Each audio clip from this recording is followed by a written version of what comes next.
Hi, comes in the IB exam time and we are all stressed. Let's try and figure out how we could prepare for the computer science when it comes to the external assessments. Now that you have done the 2 year course and of course you have spent enough time dealing with the internal assessments, I'm sure you have got some good idea of the concepts that you need to know to deal with the external assessments. However, I would like to give you a few tips. To start with, we need to understand what are the assessments altogether. If you're doing standard level, you need to deal with two papers, paper 1 and paper 2. If you're doing high level, you will have to do three papers, paper 1, paper 2 and paper 3. Now, how do you deal with these papers as per the content? We are going to discuss that. So let's get started. Paper one is more about trying to test your knowledge and application of this knowledge which you have gathered overall. And paper 2 is going to be more of a coding language. You could say if you are studying OOPS, which is Java language, it'll work with that. I'll give you detailed information as we work through these. So let's get started. Paper 1 has the topics related to system fundamentals as the first topic. So, if you're studying system fundamentals, what exactly you should be studying? You need to know what a system, a computer, automated system is all about.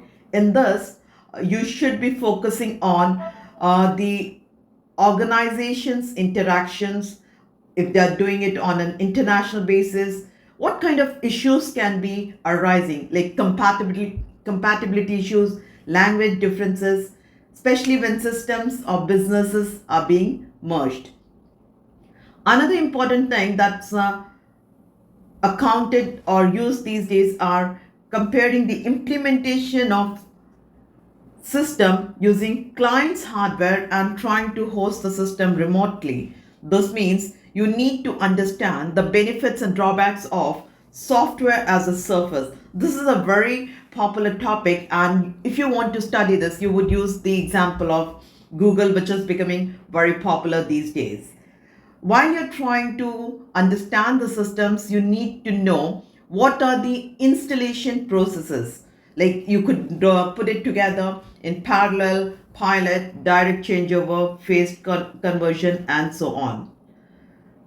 Also, when the data is being migrated, there's a lot of issues like incompatible issues, the data structures issues, the data transfer, and etc.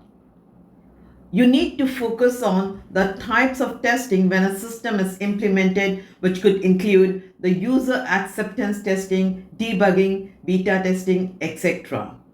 Once you're done with all this, you need to keep focusing on the importance of user documentation, how it would affect the implementation of the new system.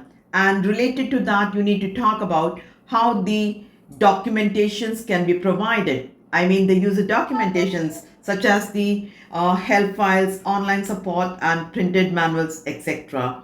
Also, you would want to know what are the causes of data loss. It could be the natural disasters or malicious activities.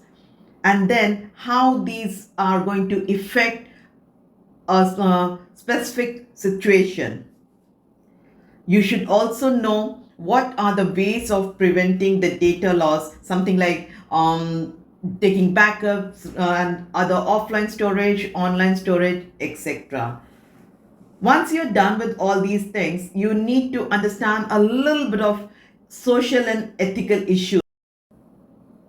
Okay, let's continue now with the second topic, computer organization. In this particular topic, you need to understand the block diagram that shows the relationship between the elements of the CPU, input and output, and storage.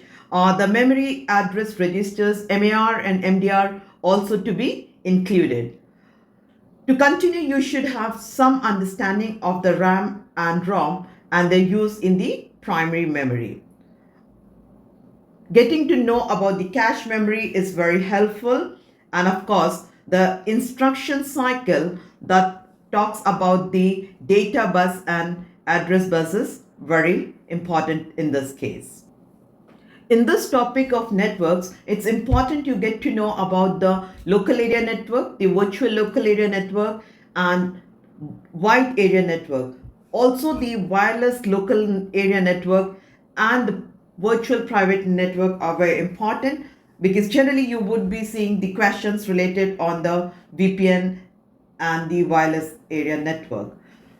It's good to know about the communication over networks in different layers. That simply means the OSI and 7-layer model.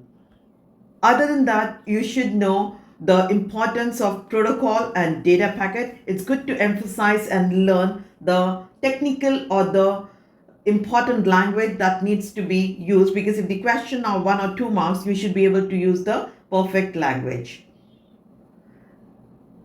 While you're using wireless networking in your answers, you need to understand and explain the advantages and disadvantages of the wireless networks as well. So you need to know that as well and talk about things like encryption types, the user ID, and the media access control.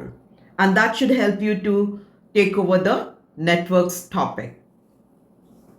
The unit 4 that talks about the computational thinking, problem solving and programming is another very important topic, and if you have done your study well, you could score in this topic straight away. Let's have a look at the content. While you're preparing with this topic, you should know how the flowcharts work. I'm talking about the flowchart symbols. The system flowcharts and the data flow diagrams are covered in your chapter 1. So here you need to focus on the flowcharts. To start with the problem solving or the pseudocodes, you should be able to understand the operators, the types of operators, which include the mathematical operators, the logical operators, and the relational operators.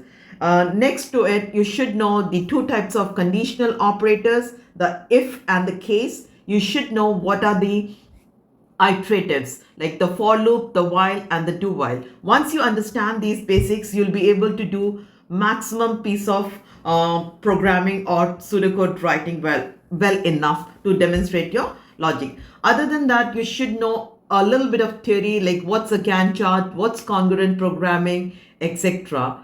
Also, you need to be aware of the concepts of arrays or collections, because the questions would be targeting the trace table dependent on arrays, or you would have to write a piece of code which is used with the word construct and algorithm. So if you have understood these logics, I'm sure you'll make good through it. So I do hope through this overview you have got some idea of how to prepare for the paper 1.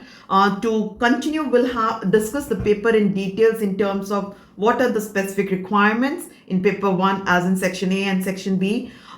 Please do subscribe, share, and press the bell icon to get the videos as it's uploaded soon. Also, you may want to put your requirements in the comment section. Thank you.